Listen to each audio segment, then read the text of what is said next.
Hello and welcome to the Daily Atheist Morning Show. It is Friday. We made it to Friday. I'm dancing. Got a 4-dayer here. I'm ready to enjoy it with the fam. Hope you're having a good week and ready for the weekend. I have got Mike Carey with me. Good morning, Mike. Hey, good morning. How are you doing, sir? Doing good. Mike is one of the hosts, I believe, of the One Good Reason. Did I do that right? I screwed it up. After all that practice, the One Good Reason Yes, sir. on You got it. Facebook and YouTube. That's correct. Yes, sir. Yes. Yeah. Don't worry about it. I tear up the intro every morning. It's a thing. Actually, I'm I'm not not worried supposed about to it. say this, but they pay me extra to do that, to mess up the Oh, intro. okay. Oh yeah. So It's a nice side hustle. yeah. One of these days I'm not gonna mess up the introduction, and people are gonna be like, "Oh, who's that? And what have they done with Chris?" So that's just how it is. How are you doing this morning? Are you ready for the weekend? I am. I feel like I'm on a constant weekend, with this whole coronavirus thing. But it's. I mean, I'm still working. It's just everything's very relaxed. So it's just kind of bringing on more of the same. Except now I don't have anything to occupy my oodles of time. So Mm. Yeah, I totally understand. I want to say hi to the people in the chat this morning. We've got quite a few people there. Ethan is here this morning. Ethan, Kristen, Brainbug's picking on me because I'm short. I guess I should. And there's the One Good Reason. Yes. Good morning. Derek Cruz. Good morning, Derek. How are you doing today? I hope you guys are ready for the weekend. Thank you for being such an awesome group of people in the chat. So I've got this guy. He's from this podcast. Mike, if you don't mind, would you take a few minutes and tell us about it, familiarize? Because you've learned this morning. I don't know enough about it. Can you tell my people about your show? yeah, sure. So the One Good Reason is a cooperative project focused on epistemology, Okay. the study of knowledge and how we determine what's true, and just kind of looking at your method on how you went through your investigation and got to your conclusion.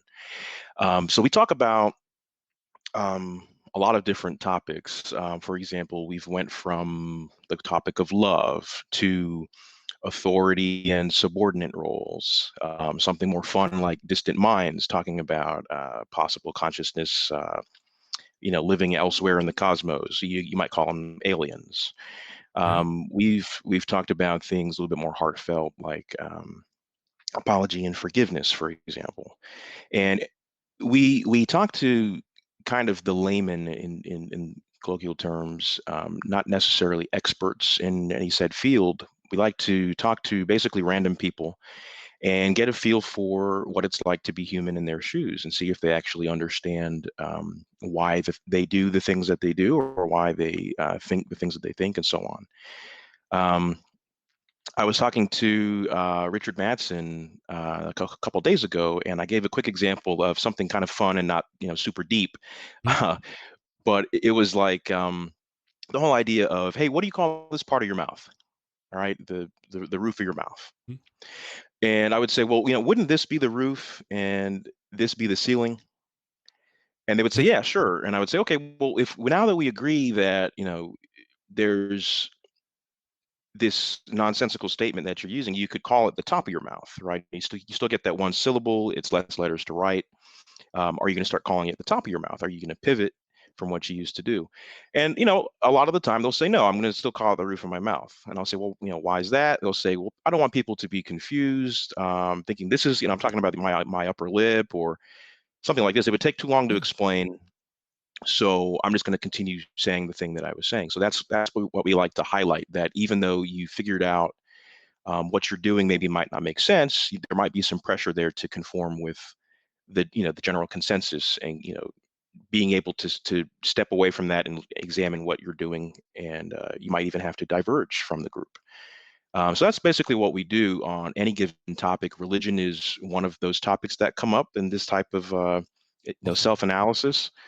And it pretty much works the same way with that as well, regardless of the denomination or theism or deism.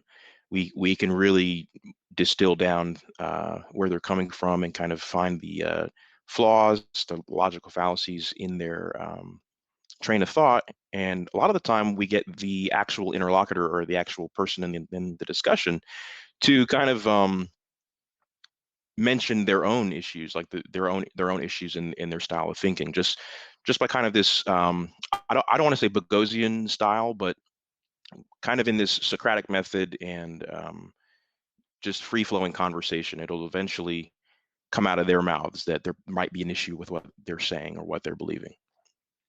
But yeah, Got you. but I work with Xavier Hayes and John Hoskins for about 3 years now, from 2017, on this See, project. odd that I would just topped out. Who is your partner and how long have you been doing this? That was my next question. Oh, So those were questions for down the way, actually, but you answered them. But that's oh, okay. I will yep. forget the answer, and I will probably ask again.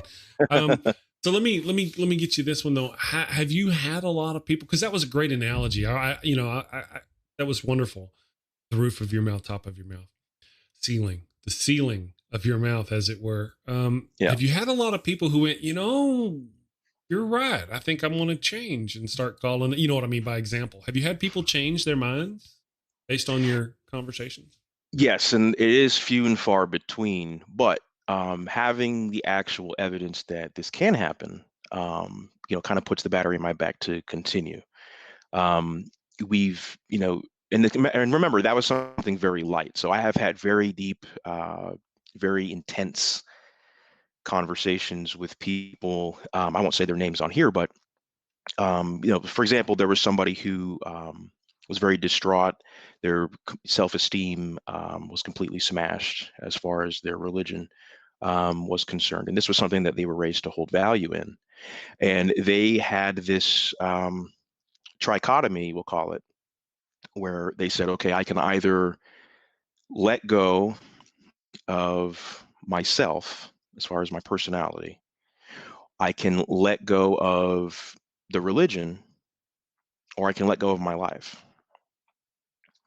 And I had a very long conversation with this person multiple times, and was successful in getting them to let go of the religion versus, the other two options, as far as their life first and foremost, and then of course their personality, rebuilding their self-worth, and looking at themselves as a human being, and is their life having value, um, and just kind of starting anew, and being able to look back at those times as kind of misguided, or at least unnecessary ways of experiencing their life. That person, was gay, and was still, giving the death grip to the religion. So instead of being able to look at the book in and of itself as being an issue, they were more willing to focus that critique on themselves. Right. And again, everybody's different, but this person, um, over time, this it was getting closer and closer and more imminent to, um, well, I think you get the idea here. Yeah. Not a good outcome. Yeah. Yeah. So, very successful with that. I'm very happy about that. I bring it up all the time just because it was something that I feel very proud about, as far as showing them, hey, you don't necessarily need this to feel good about yourself, and to not just feel good about yourself, but to do good things. And let me show you some of the things that humans are able to do.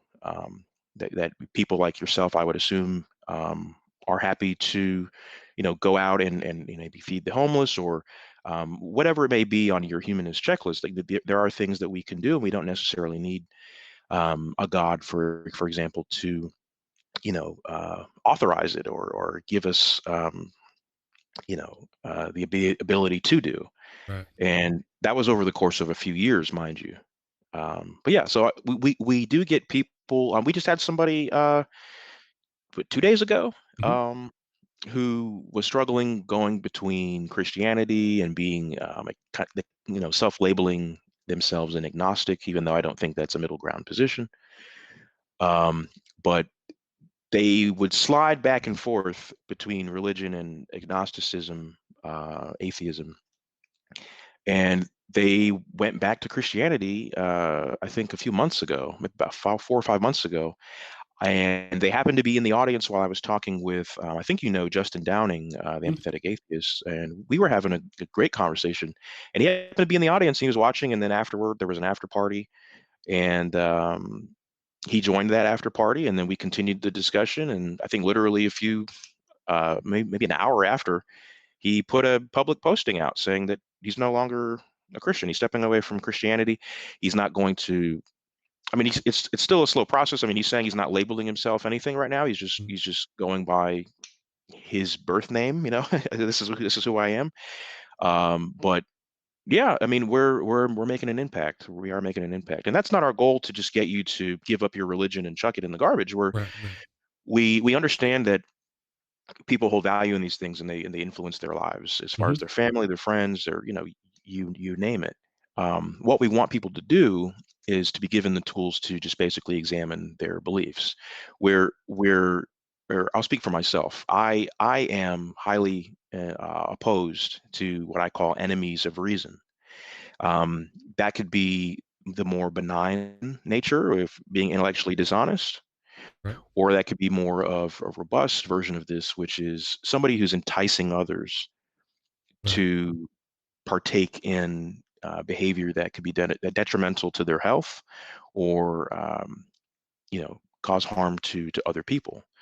So if you're going around, Chris, and saying that you believe clouds are made of marshmallow, that's not a big deal for me. I mean, that's a little sad that you think that, but that's fine. If you start telling people, battery acid consumption is good for your health, I'm going to have a problem with that. You and I are going to have a very serious conversation. You know, mm, so that's basically the difference. If you're cherry picking through your religion and finding good stuff, and and you're demonstrably being able to show that this is for the well-being of other humans, more power to you. I'm not going to call you a false Christian or a false Muslim or whatever it is. right. Um, if you're espousing, like, again, ideas that somebody in that conversation is being harmed, that's what we're going to go up against, and we're going to ask, how did you get it to a position where somebody must be harmed in whatever this scenario is? But yes, so not to run on here, but yeah, No, that's no. basically, those are examples of success, and what in the type of things that we look for to combat and get aggressive about. I wanna take a second. We've got some more people Yeah. showing up in the chat. Paul Camish, I think I may have. I don't know if I did it. Good morning, Paul. Nice to see you. Saw your bike ride thing. I need to get back on the bike riding because I'm getting old. I'm gonna die if I don't start working out. Um, All right, it's Neil, over here. Neil, the 604 atheist. Have you ever heard of Neil? Have you heard of Neil? Oh, yes, sir. Have you been on his show yet? We talked about it. I think we're planning something to be in Okay. July. Okay. Yeah, he had some availabilities in June, but my life sucks, and I wasn't able to make that happen. So I understand. No, no, that's completely understandable.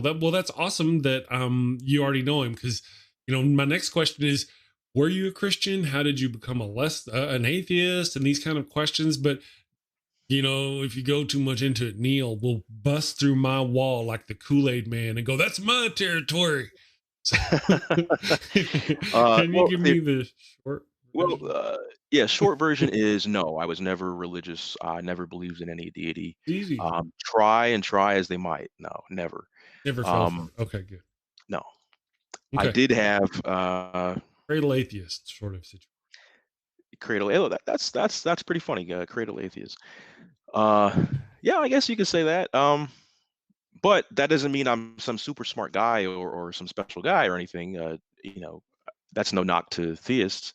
I did fully, completely, wholeheartedly, head over heels believe in Santa Claus. Okay.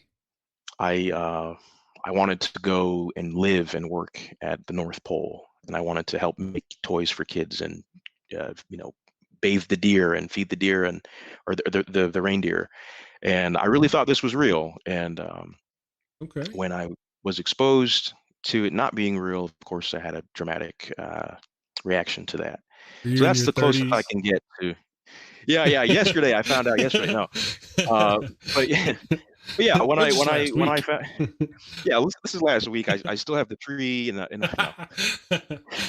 no, The but hoof sharpening tools. Kristen, best name ever, would like to know at what age that you discovered this.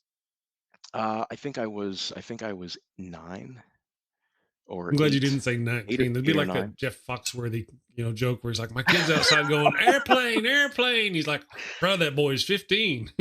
Yeah, that'd be a great movie. It'd be like the 40-year-old virgin, except it'd be like he never found out Santa didn't exist. Yeah, well, I think we've Elf. Yeah, oh yeah, there you go. The movie Elf, yes. So let me ask you real quick. So what was there something that made you kind of become an activist in this direction? Was there something religion did, or did what kind of set you moving in this direction as far as asking these kind of hard questions? Well, I used to be very selfish about it and just kind of be. I've heard the term like atheist. Just kind of like that's an issue for you guys. Kind of not to knock anyone here if they are calling themselves atheists, but I've kind I've of heard the progressed from term. that. I've kind of progressed from kind of that position as looking at it to be, and again, don't hate me too much, kind of an arrogant position or kind of an apathetic position.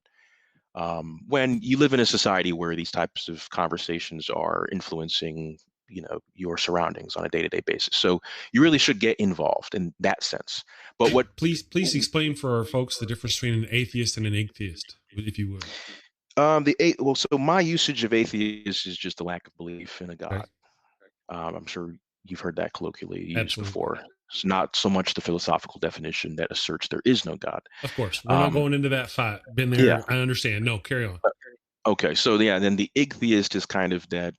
Well, I don't believe in it, but there's not really any point in having the conversations. It's kind of just an apathetic approach to. I just keep it to myself. I don't Oh, yeah. bother engaging in any conversation. So the exact opposite of what we're doing now is that, Gotcha. so, and I look at that as kind of, I get where you might feel that way. It's just, again, if you live in a society where in God we trust is on the dollar. You know what I mean? Right. They're constantly smuggling these things in your daily life. So Absolutely. if you want to make any types of changes, you're gonna have to have conversations. Just Yeah. like I mentioned, this other guy, like yesterday or 2 days ago, within an hour after our after party, was posting on his Facebook, "I'm not a Christian anymore." Right. Um, but as far as what got me interested in doing it, I had that conversation with a really good friend of mine. Feel that way. I've known him for a very long time. We were at the beach here in Florida, and it's just weird. It just kind of came up, and he said, "Hey, aren't you worried about being raped forever and being shish kebabbed and slashed and you're gnashing your teeth and fingernails being pulled out, and doesn't that ever go through your mind? And aren't you worried about this? I mean, the whole kind of the Pascal's wager kind of thing." Yeah. Yeah.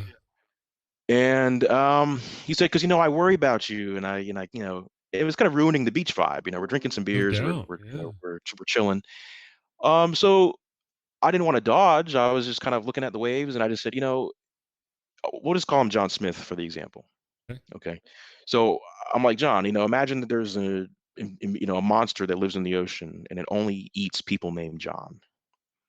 Okay. And people, everyone else is fine, but people like you who are named John are targets for this monster. Even if you legally change your name, it'll still know that you were a John." And I said, Good imagine it's answer. it's it's invisible, it's weightless, it's scentless, it's inaudible, etc. Right? And I said, there's no way to differentiate between that and something that doesn't exist altogether. And you know, there, you could either never come to the beach again and just change your Florida lifestyle, drastically, or you could go to the beach, just not go in the water, but run the risk of it maybe, stalking you on the beach and killing you, right? Right. Or you could continue to go into the water because you have no way to, again, to differentiate between that and something that doesn't exist.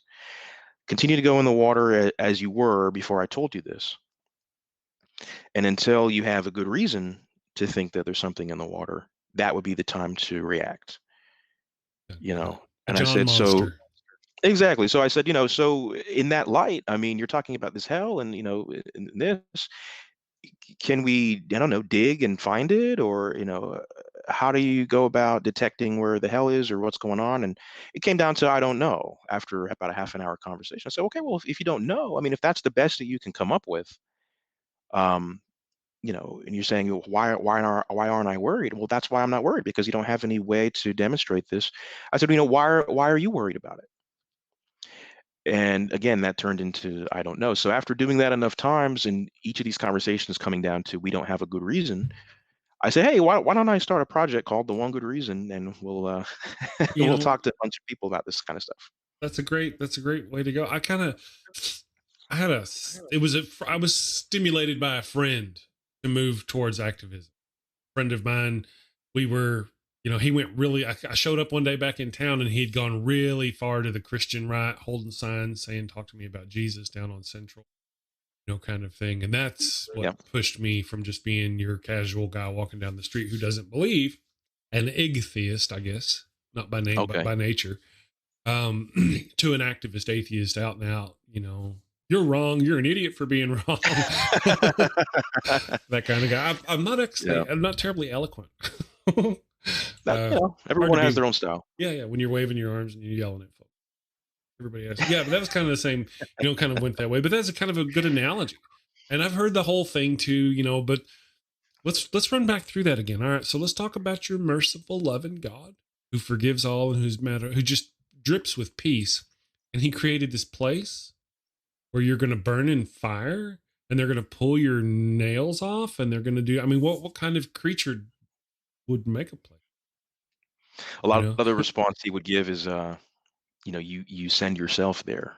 So it's like you get dressed up, and you Huh? get in your car, and you go to work, and you go into the hell elevator, and Yeah. you select your Dante's Inferno level that you want, Right. and you say, no, no, no, I want 27 rapists, and I would like two nipple twisters, and whatever it is that, like you're sending yourself there, I know which buttons I'm pushing. and it's like, you're it's like, no, you're, why can't you say that if there is such, a place, how is it that how is it that you learned about this? how Right. how did you come to, because you're able to tell me about it, so who gave you the information? And if it comes back to this book is telling me the information, then I mean, you're a smart guy, Chris. We can look at the book and say, well, why should I take on these specific portions of the book? Because I can look at Spider-Man and say, yes, New York City exists,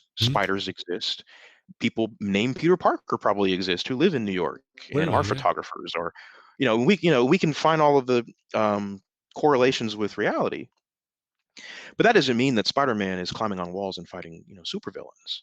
Right. Even if in the year 3000 they find the ruins of New York and find Spider-Man costumes from, Spencer's, um, this doesn't lend credence to, someone actually being bit by a radioactive spider and having these, adventures and things. Well, Um, actually, yes, it would. Yeah, it says right here in the book. I mean, and it's not just that one right, book. right, We've right. got dozens of books from all around the city that have different stories that tell different adventures about this guy. It's got We to got be Scarlet, true. Scarlet Spider. We got Spider-Man 2099. You got all Yeah. these different, Yeah. which is canon, and And was he he's with coming Mary back Jane, or someday. yeah, he's yeah, and, we're being mugged by somebody in the alley, and should you fight back, or should you wait for Spider-Man to come and save you? And these type of things. Yeah. And when Spider-Man doesn't save you, it's because he was saving somebody else, and he's just a little Right. busy right then. Or you were just not worthy of being saved. I always got to consider that. He thought you were one of the muggers, and they're just mugging themselves or something. Yeah, well, you did Yeah. something wrong. You touched yourself 6 years ago, and Spider-Man sees all. He's got this tingly sense. Didn't you read the ancient tomes? Right, right, right. Right. I mean, See, I'm just going with it. I I'm like just going to, with it. yeah, I love to get into the, abilities. That's kind of one of my main things, to be honest. I like to talk about omniscience. The general idea, okay, that I come across is that, and again, everybody's different, okay, but the general idea that I come across is that the deity is omniscient and knows all things, okay, Okay. including its own actions. Yes.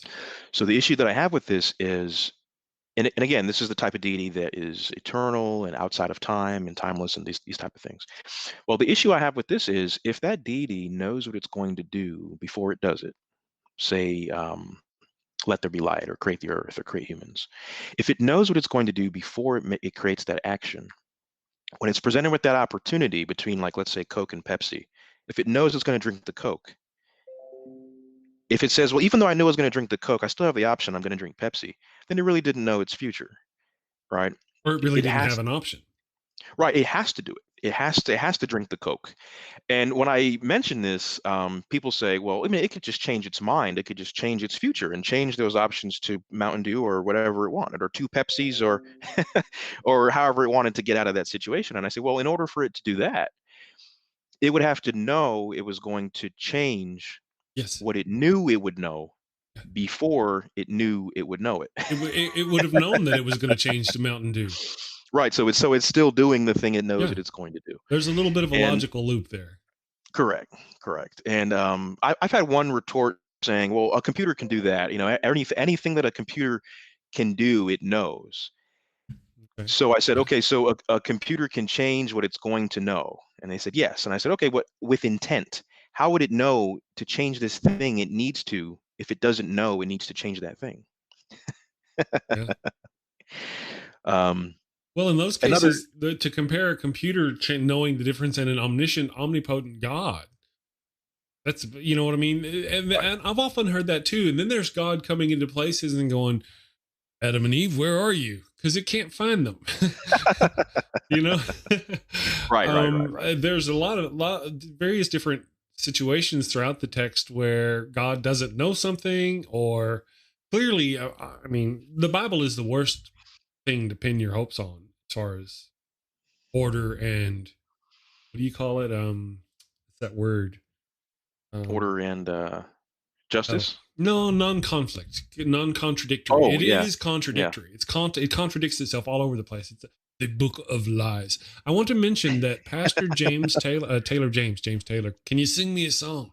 Pastor Taylor James wanted to say that it was him and another literalist who converted James to atheism, and he has screenshots to prove it. That may be true, Pastor James. I'm not trying to get in the middle of this. I just want to point out that Mike did say that the person he was talking about had gone from being an atheist to being a Christian to being an atheist, being a Yeah. Christian, and you both could possibly be correct. I don't know if you were there at the beginning I'll of give that. it up. I'll give it up to Pastor Taylor James. Yes. If he's a pastor and having a conversation with somebody made them an atheist, then keep on doing your work, Pastor. Yeah. Carry on, good sir. If Yeah. only there were more like you. Yeah. The other thing I get into is I like to talk about the origin of choice. Yeah. And in philosophy, there's a distinction between the concept of free will, okay, and free choice. So, just like we were talking about earlier, making a selection between, we'll say at minimum, two options. Okay. You'll weigh out your pros and cons, and you'll, pizza or cheeseburger or whatever it is, and then Okay. you'll commit and you'll make a selection.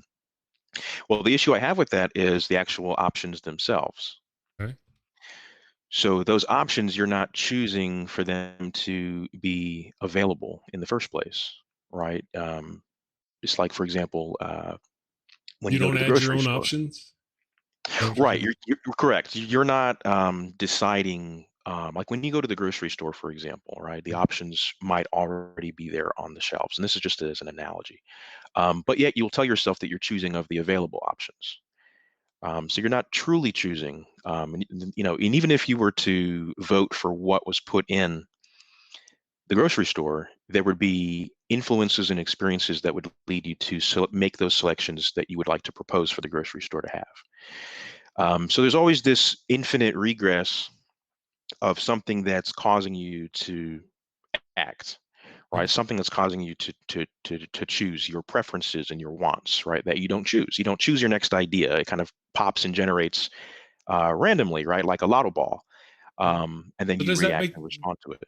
are we responsible for our actions if we don't choose I our love how you use the decisions? word responsible. I love how you use the word responsible. So we can trace the breadcrumbs to, let's say, this rapist and say this person Right. Did he caused decide this. to do this, or did this like ethereal bubbleness of nothingness just kind of pop these notions into his head against his will? I would say the brain that he did not choose at the brain dealership is working, is working in such a way, right? He's starting with faulty equipment. He's starting with a lemon. I'm Okay, taking mine this back. person, yeah, this this person has a lemon to keep it funny here, right? They have faulty equipment. Now Hmm. that same brain. So let's say that brain and my brain go through the exact same experiences and have the exact same influences, right? We're both held in a room that's playing Metallica for 6 hours, right? or something. For these two brains go through the same experiences. Because the mediums to which this information is being processed are different, we can get two different outcomes. So the influence and experience can be identical, but the actual medium, the actual brain itself, is going to process that stuff differently. So I don't want to say blame that person as being a rapist, right? Because that sounds very Right. negative, but we can say this was an outcome produced by your brain. So if you want to say, yes, they were determined to go out and rape somebody, then you and myself would be determined to be opposed to that. And we've identified those brains as faulty and not being a positive effect on the society, and we've locked them away to separate them from the general Right. populace. Well, that's just something that I've kind of heard a little bit about this. Whether you make a decision or whether how those kind of come up, it's something I heard Sam Harris talking about, but it's been a while. It's on the periphery that I haven't focused on. It's do I think for myself or does some mysterious void think for me? Um, where are those decisions? I've heard that philosophical school of thought over here. I just haven't had the Mhm. time to peer at it enough and go, It's what's it's going really it's on? really really awesome. It's really awesome because um, and I should say as an air of caution here, you know, people get the idea that okay, that makes us robots or that we're puppets on strings. And my response to that is, I mean, whether you're on strings or not, you're going to love your wife, you're going to smoke your smokes, you're going to drink your booze, you're going to go on, you're going to continue on. Um, Because so, the but yeah, puppet you master that's pulling my strings likes to masturbate a lot. right, or whatever it What's is, up right? there? And the moment you can demonstrate that you're lining up your ideas and selecting the next idea, Hmm. which is a paradox because you'd be choosing to choose, Right. which is the question that I asked the theist, the origin of choice. I say, did your deity create choice or the manifestation of that period of indeterminacy, which their deity won't have a period of indeterminacy if it's omniscient. But anyway, a lot of them will say, yes, my deity did create choice. And my Oh, follow-up to that is, did it choose to? I'm still trying to work out the no deity involved part of choice. Are Yeah, our decisions sort of like a Plinko game of thought? So this Plinko pump pump pump pump somewhere it's going to end up in this bucket down here that says go to the store. Somewhere it's going to end up correct. over here that says yell at your mom. You know? And those plinks that are moving the ball are your Yes. influences and experiences. Are they influences or the chemical reaction Well, based yeah, on the structure of your individual brain? correct. So exactly, And both, exactly. I guess, probably. Both, right? So it's like I'm not as dumb as I look. exactly. Yeah, you're really opening a great conversation here. So if you look at like your car, right? Whether it runs well or efficiently, I should say, not to sound you know I understand. right. So if the car is running efficiently or it's not running efficiently, right, can then be exponentially amplified or worsened by adding water to the gas tank, right, or adding whatever you want. So you have the two the two influences, I should say. Mhm. The actual thing operating is the brain, and then you have to actually input the influences in the experience. So just like that plink ball, I love that because you have maybe the actual brain here, and then you have the ideas that are bouncing around based on, hey, this guy yelled at me, or this person cut me off in traffic, or this person gave me roses when my family member died, or whatever it is. And then now you have this want or this preference, whether that's your food or your music or how you dress yourself or where you shop or all of this stuff. Mhm. And if you were to completely remove any influence or experience, I don't know what that would look like, but if you had zero, Yeah. influence or experience in just the brain in and of itself. Um, I think the only way you could compare that to anything would be if you were dead or to never have been born at all, because the moment the brain starts working, there's influence and experience going on at Or all times. even in utero, I would just, Yeah, so that would be the only way to prevent the rapist from raping people, would be to not have the influences or experiences that would lean them to that tendency or that propensity to do that. Um, well, no. I'm not, I follow all of that. It's a matter of laying the responsibility. Did he decide to do this? If he didn't decide to do this, if he didn't do it, then should we punish him for something he didn't do? I mean, he did it, but he didn't, I totally agree with you. Is there's that that line yeah? of I responsibility in there. I You're don't think responsible for locking your them own up. thoughts and actions and words at some point. Spot And what, you're spot on. You're totally spot on.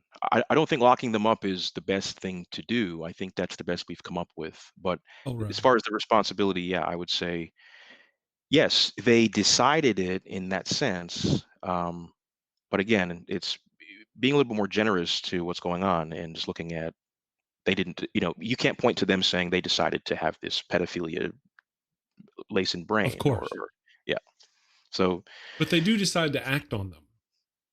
That's the difference. Is well, they can't choose their wants or their but they preferences. can choose their actions. But the choice of those actions are driven by the wants and the preferences. I So understand. that's kind of the thing, is that you can't choose.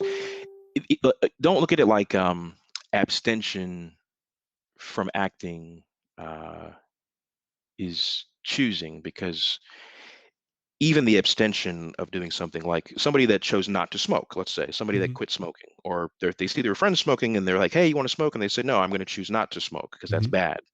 Um, that person is still reacting to the collection of influences and experiences that they've had up to that given point. Um, so it's, I don't know, it's hard to. I'm not trying to I be argumentative at all. I'm Yeah, just yeah. I'm just trying to figure out. I mean, I understand what they're talking about, where these ideas that kind of pop into our fronds come from. Franz, a Stargate riff. Where they come in to pop into our heads. It pops in randomly from this ethereal ooze that, it's Mhm. like this blackness of ooze that just pops into our brain. But now I've got this blackness of ooze. There's two different me's sitting here. One me is sitting here and it says, grab and throw this cup of coffee against the wall. And the other one gets that same urge, but doesn't do it. The Mm. brain has said to do it, but the conscious mind has said, not the smartest thing to do. I like the coffee. Don't like the cup. Coffee's okay. You know what I mean? I'm just saying at some point there's the difference between thought and action, and responsibility lies between the two. Why, when somebody's born a pedophile or gay, or not that I'm equating those two, please don't think I'm doing that at all. Yeah, yeah, yeah. Nobody chat. Don't think I'm doing. No, no, But you he's know what I not. mean. He's not. Whenever they're born with sexual proclivities they cannot control, Mhm. that's not their fault. If somebody is born and they are sexually attracted to telephone poles, that's not their fault. If they hump telephone poles, that's their fault. They chose to go. They of course, again, we have the illusion of choice. I have the illusion of, can I choose to hump a telephone pole or can I not choose to hump? That's the illusion. Of course, then you can Um, give yourself more choices. Can it be a telephone pole or just any pole, or does it, fence pole and banister pole? chain link fence. The whole. Anyway, Uh, yeah, it's just that's kind of what I'm talking about. There's the ethereal bubble from which these thoughts arrive, in which we don't really know. Like you said, you can't line up the thoughts. But then there's also the matter of responsibility of your actions, and somewhere I between there agree with lies that. that. That's all. That's the And best we can do. We have to have some kind of accountability, even if we understand that it maybe not be 100% this person's fault because they didn't choose to exist. For example, or they didn't choose to exist on the earth. They didn't choose to be Caucasian or whatever. all true. Um, you know, all that's true. So, but at the same time, that's not a license to you know go out and pillage and rape and these type of things. We have to It would identify it. appear it is. I mean, if we went based on Technically, history, yes. Technically, yes. But based the on the the, evidence, it would. the determined response is to. No, of course. It kind of sucks. It's like we're still blaming them for even though understanding that we shouldn't blame them. Of course. But No, you're right. You're right. Sometimes I do it for funny. Sometimes I'm just being a jerk. No, I do get it. That's just one of those things. Like I said, I remember Sam Harris talking about this. So I've heard about it a while, and I'd once thought about this science fiction kind of story where there is a person above you who runs you, who comes up with those thoughts and puts those thoughts into what imagine if that person who ran you up there could actually talk and communicate with other people in the group mm, that ran other stuff. And, normally it's a no, but they started doing it. You know what I mean? And then you'd have telepathy or whatever. oh yeah, the human cloud where Something like that. somebody crosses the street and gets hit by a car, they can upload that to the cloud, and then now we're all a little bit smarter. You know, Something like that. Yeah. So, well, yeah. and then you would think that your subconscious. I'm gonna give that the cute little name for that place where all these things come from, the little bubbly etherverse. Oh yeah, yeah. I'll, Twitter. yeah, I'll just call it the subconscious for fun. So your subconscious would receive better messages. Oh, hey, don't go across the street, or the lottery numbers next week will be because the guy who's in charge of that part of it's crazy. Mm. I'm crazy. I'll be Yeah, okay. the subconscious is probably looking like Pier One imports. It's probably got cuddly flowers and suggestions on Mother's Day cards right next to the pile of scat feces that you'd like to be dumped on your chest. And your subconscious is probably just full of all of the influences that never actually made it to your conscious, Right. mind in Right. the forefront, in the frontal lobe. But Absolutely. Well, I'm just whenever you talk about things, that's exactly correct. I mean, it's all being you've got it's all all being this stored. right beside this, and they're just so Yeah. comfortable sitting beside each other. Birthday card for mom. Anyway, yeah. So there's this. Let's see. Gary Priestley says, "I prefer to say that I act as if I have free choice." That makes it an interesting. I find that a tough deal. Do I think my thoughts? Does somebody else think my thoughts for me? Who is that somebody else if they do? Obviously, we mean like a subconscious or a combination of chemicals and experiences, stuff like that. Yeah. There's not actually a body. It's not like Right. there's an evil little Chris sitting on my shoulder going, well, now's a good time. How about that There's scat? lotion, there's a handkerchief. What more could you want? Yeah, I think I agree with the way that he phrased that. When I think of the word I, like when I'm mentioning myself, for me personally, I'm thinking of this is the collection of everything that's been donated to me from others, right? Experiences and influences, and of course my brain, and that is the I of myself that no one else can experience. Even if you have those same exact, like we said earlier, even if you have the exact same experiences and influences throughout your life, and we're the same age down to the nanosecond, um, because of the two different brains, you know, that's the difference right there. Mhm. Just that's the fundamental difference. So when I say I'm talking about that unique experience given those same influences and experiences. And that doesn't just come from me. Again, that's coming from even himself or just in this interaction. And it's constantly causing your next action to be different, the more information that comes in. So those people that go to jail, yeah, that might be determined, but it also might be determined that they'll go to counseling, and that might be determined that the counseling will have a positive outcome, you know, and so on. But Yeah. Well, it's one of those we're thinking about thinking. That's a lot of thinking. It's like about thinking about thinking about thinking. that's Yeah. exactly right. It's like what's that movie called? Come on, people, you know what I'm talking about. One where the thing is inside the thing is inside. It's one of those things. We're Hmm. like the little Russian doll of thought Yeah, I was just going to say processes. that. So, yeah. So there's a lot to be unpacked from the whole notion of self and desire, will, all those things. Now we've kind of covered some of that because remember earlier I was like, I'm having enough trouble just figuring out me and myself. Hmm. Right now, let's toss a God in there. Vengeful, petty, angry, small-minded, racist, misogynistic. God written by syphilis-infested desert worshippers who like to listen to the sounds of camels mate. Let's throw that kind of God in there. I Yeah, mean, what is it? Is it the Quran or the Hadith that tells them to drink camel urine? Which one is it? I think it's the the Hadith. the hadith would be kind of the I know what they so are. like, I'm just yeah, yeah. saying, which one Oh, do we get that?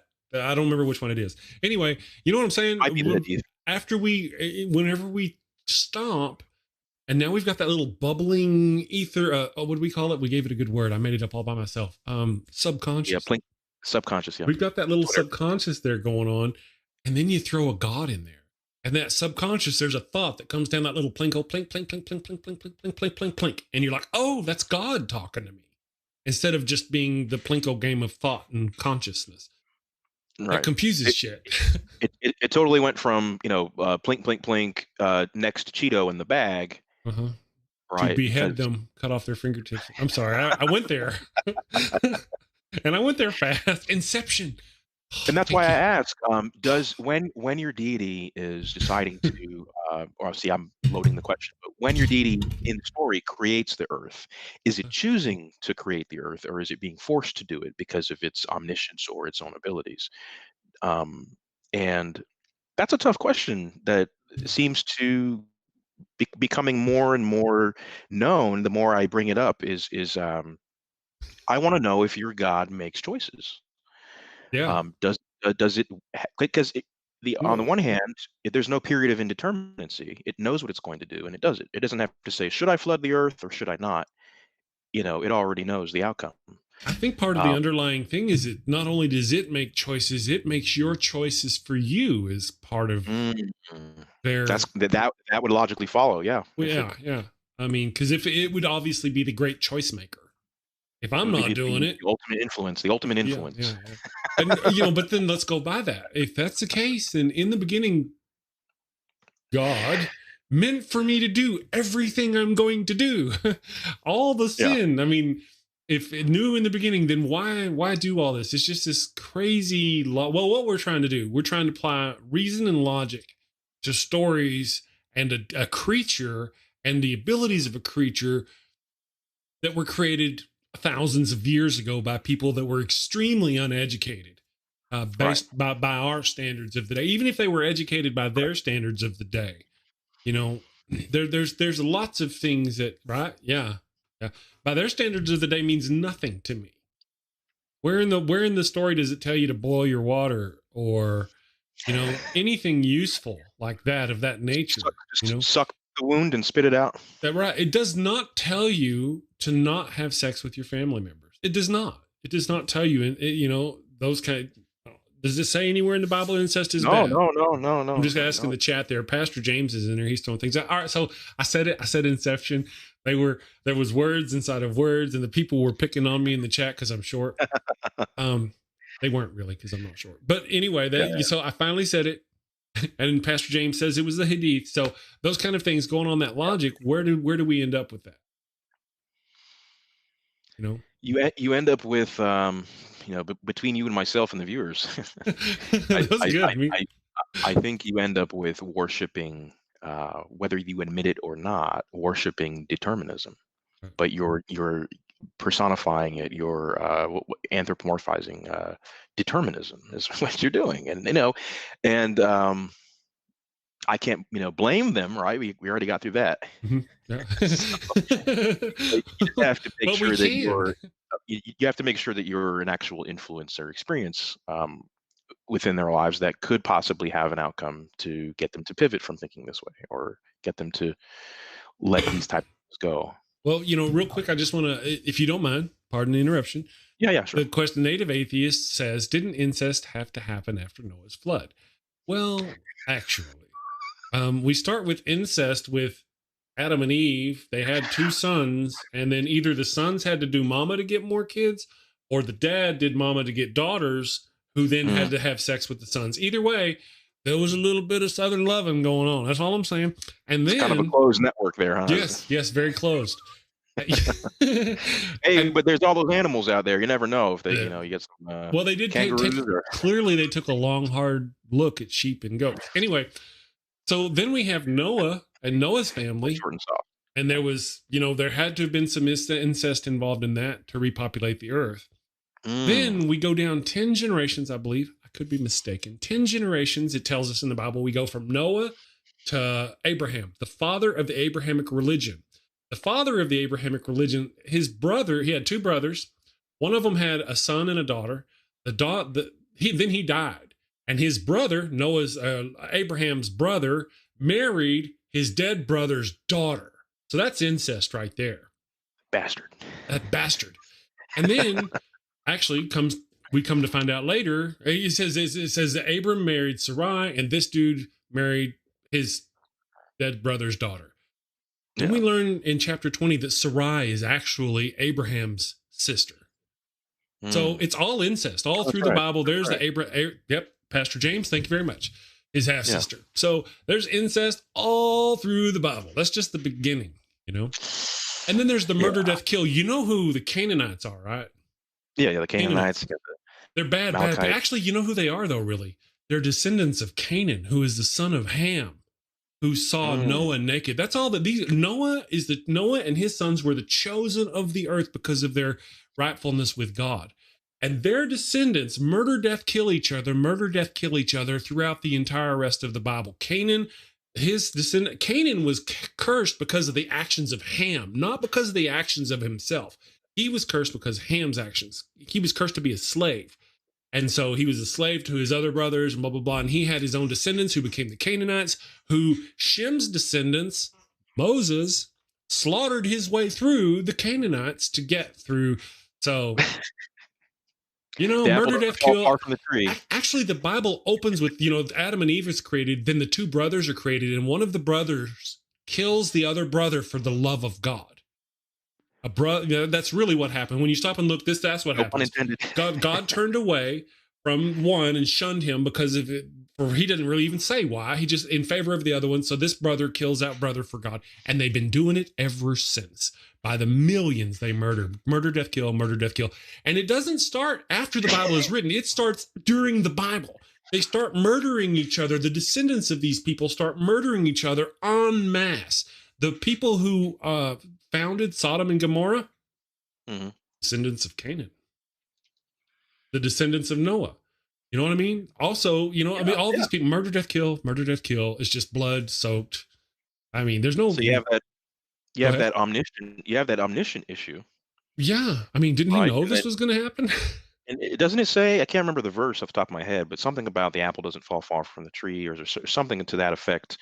It's kind of like if that is the case, again, you're setting up, like you said, this domino effect where you're going to have the conclusion being murder, death, kill. Absolutely. And that takes me back to you'd have to say that the deity isn't choosing to do any of this. It has no choice. It's being forced to act in the way that it is, and regardless if it knows the outcomes or not. And if that's the case, then it's not omnipotent.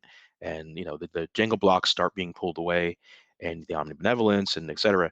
And like I said, it distills down to congratulations. Omnibenevolence is a laugh. It's a joke. You're worshiping determinism. Yeah, it's yeah. Omnibenevolence, benevolism. It's like kindness everywhere. I don't see any of that in the Bible I've looked at.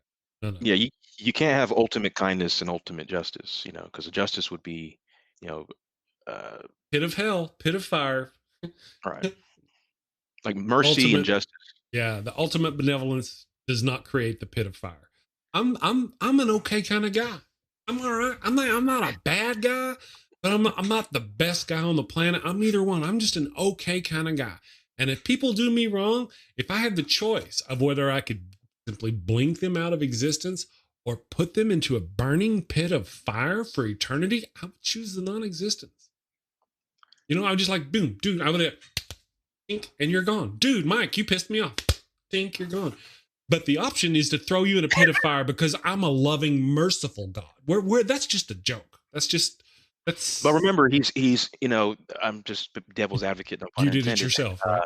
Yeah, right. You're approaching the both elevators. You know, But one is massage and that's right. one is massage and tickles, and the other one is choose your own adventure here. That's true. All right, and the other one could be blink yourself out of existence, but it's not. It's a burning pit of fire. You know what I Right, mean? right, If he right. was a benevolent God, it could be a lot of different things. Yeah, so just You take know, your stamp and put it right here and mail yeah, yourself down to hell. yeah. So, Mail yourself to hell. One way ticket.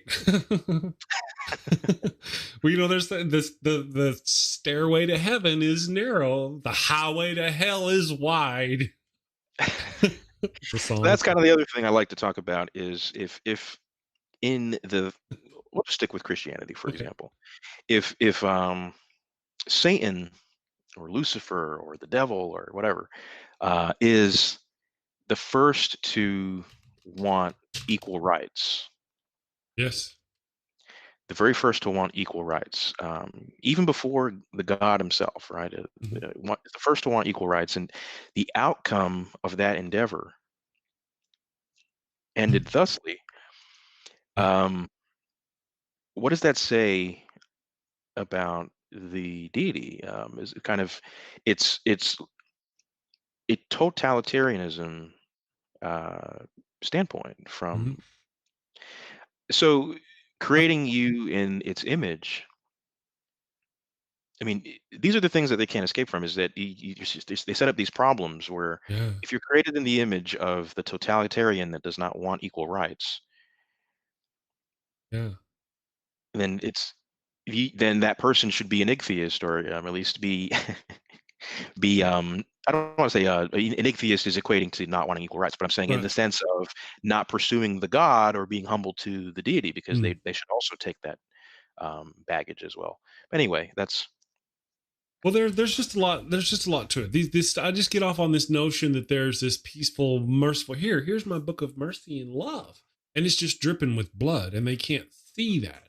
And you know, it is a blood cult. pages get sticky. It's a literal blood cult, and the things that go on in there. Not you know, I really need to dive back into the New Testament. I haven't studied the New Testament in a while. I've been into the Old Testament, and my understanding is, you know, of course, we don't talk about that. That's the Old Testament. That doesn't count. That's, you know, God was mad. He hadn't had his Snickers. But, you know, the way Jesus they says not talk, a jot or tittle. I'm sorry. Jesus says not a jot or tittle of the old law That's what he says. shall, Well, shall but part of, change. yes, that's exactly right. But then also he's, you know, God is everywhere, omniscient, everywhere. He's like the everywhere. Jesus is the physical face of God, and God is. The spokesperson. Yes. And so, but I mean, Jesus is just the face. It's actually attached. It's attached. They are one and the same, but they're kind of different, but they're one and the same. But Jesus is God. Jesus is God. Therefore, Jesus kills babies. Jesus had sex with his own mother in order to have sex with himself. These kind of things start going into action, you know? We created a meme 2 years ago or a year Mhm. ago, and it shows Jesus. And this is a little bit out there, so just bear with me. But Okay. it shows Jesus holding a newborn baby. Okay, and it's very cloudy, and By there's the ankles. light. No, it's just holding it up, and Oh, okay. just clouds and light, and just looks very very tranquil and shit. And the meme says, "You're going to nail me to the cross, and I'm going to send you to hell." Hmm. You Yeah. so Well, if he knows at that point, right? right, it's Yeah, I thought it was going to be one of those. You know, he's got the baby by the ankles and say, "Happy shall he be." oh yeah. There's one of him taking a selfie, and he's got a hole in his hand, and we put upload all of your misery to the cloud. You know, Mm, there you go. Yes, I don't know. There's just this vast but on the world of cross, memes. First and second cousins were perfect. All right, so unto the see, that's kind of interesting. The what the people there's this little thing going on about the incest in the chat. And you know, we do have I see the whole preserve the bloodline. I get that. One thing that kind of happens though is they get to where there's too much incest, there's a lot of yeah, incest, they start yeah, having physical deformities and deformities, things and yeah, like this that just are die right. out after. You know, I mean, have you seen that documentary about the person they're calling Papa Smurf? You can probably Google him. They had so much incest that they were just fucking all the time, and they started to come out blue. Real, huh? Lack of oxygen or something? Some kind of a physical. I don't remember the reasoning, but yeah, their skin pigment was blue. They had to have the children were blue. Hmm. You just please look it up. Anyone watching this, Papa just Smurf. the, Huh. the Smurf people or Papa Smurf or Blue family, however you want to put it in Google. But yeah, they're and they were very sick all the time, and etc. The children that or the grandchildren ended up being ashamed because it's like you're going to school and you're blue, and people are Right. asking why you're blue, and you have to explain my family fucks each other. But Right. they eventually were able to get some kind of procedure, some kind of something added to their bloodstream that would bring back their natural pigment, and it would go away, and then they have to keep these little reloads, to keep their pigment from looking like Mystique from the X-Men. Right. Well, there was even back then there was plenty of people around to avoid. I mean, the need to marry your own sister or marry your. One of the things it talks about is how Abram marries his sister and then leaves with his nephew. He marries his sister. He's a player. Well, it kind of seemed. Well, I mean, he takes his sister with him, but it kind of Oh, sounds okay, like okay. the dad was all pissed off that the son and daughter were nailing each other, so they just decided to elope and run away. But it also says he was 75 or something, 65 or 75 when he left his father's home. He's trying to get a piece of the action too. I mean, you can't get. And then of course they go to Egypt and whores out his sister wife. Sister wife. I haven't heard that since I was back in the South. Sorry, people in the South. You own it, man. You. But ding, ding, ding, ding, ding, ding, ding. Anyway, yeah. So there's a lot of that goes on. Kind of like the ancient Tinder. You have. Singing It's "Love Me kind of Tender" to a family member. That's a little awkward. You know what? I tell you what, it's been an hour. I'm going to let you go. I'm going to go it's Friday, guys. I'm ready for the weekend. Me and the wife is off, and we're not going to do a lot because but we're going to do it with each other somewhere else other than here. Cause I've been stuck at this house. I'm ready to get the hell out. So yeah. man, Backyard's calling me. yes, Mike, thank you very much for joining me. I appreciate it. We'll have to get you No back on problem. and talk about other stuff too. All right. Yeah. Thank you guys again. Yeah, please check us out on Facebook.com/the1good reason. That's the number one. We're trying to get our YouTube subscribes up there so we can get a custom link. I think it's at 100 or something like that. But right now we're at like 75. Mhm. But yeah, please like and subscribe. Check out some of our videos. If you love them or you fucking hate them, please just tell us, and we'll either give you a thank you or we'll give you a middle finger. No, I'm kidding. We'll take that into consideration, and we'll it just help us improve the content of our videos or even the quality. So we again appreciate your time, Chris. Thank you so much for having me on, Thank you. and I'll be around if you need me. Okay, yeah, Kristen is shilling your links out in the channel. She's got them out there for you, so because she's wonderful. Oh, Thank you thanks very so much. much. Thank you. Hey, Ian, thank you. I didn't. Yeah, hi, Ian. I don't know if I said hi to Ian. Anyway, Stidix, everybody, thank you all for joining us today. Have a good weekend. Tomorrow I'll be joined by Leanne Lord. And we're going to do some Sci-Fi Saturday. I haven't got a guest tomorrow. I'm not gonna put her through the whole discovery ring again. We're going to do something else. I haven't decided yet. We're going to do something fun though. So see you guys tomorrow. It's gonna be an alien, probably, huh? Some kind of alien, some kind of some thing. Okay, guys, you guys take care. Have a great weekend. Be safe. All right, bye.